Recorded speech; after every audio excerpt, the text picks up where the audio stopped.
يسبح لله ما في السماوات وما في الأرض الملك القدوس العزيز الحكيم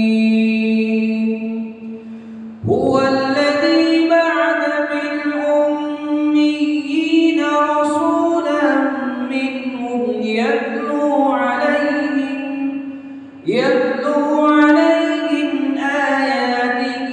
ويزكيهم ويعلمهم الكتاب والحكمة وإن كانوا من قبل لفي ضلال مبين وآخرين منهم لما يلحقوا بهم وهو العزيز الحكيم ذلك فضل الله يؤتيه من يشاء والله ذو الفضل العظيم مثل الذين حملوا التوراة ثم لم يحملوها كمثل الحمار يحمل أسفارا بئس مثل القوم الذين كذبوا بآيات الله والله لا يهدي القوم الظالمين قل يا الذين هادوا إن زعمتم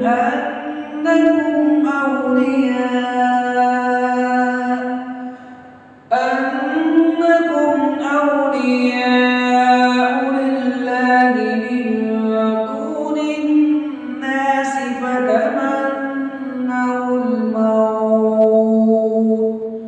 فتمنوا الموت إن كنتم صادقين ولا يتمنونه أبدا بما قدمت أيديهم والله عليم بالظالمين قل إن الموت الذي تفرون منه فإنه ملاقيكم ثم تردون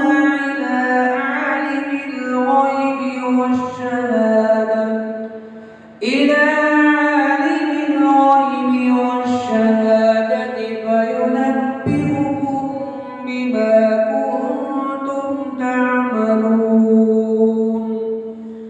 يا أيها الذين آمنوا إذا نودي للصلاة من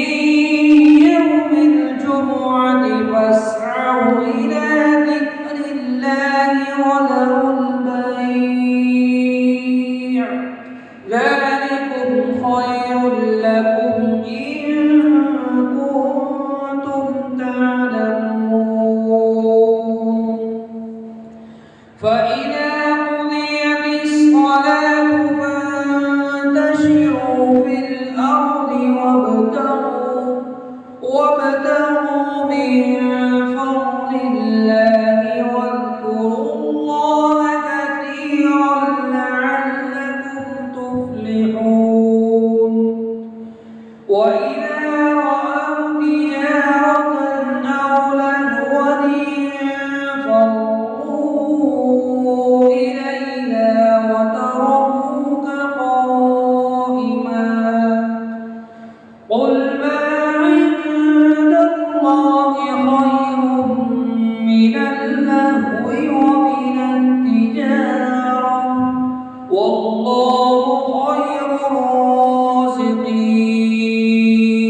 Thanks for watching. Don't forget to like, comment, share and subscribe to Al Wahid channel.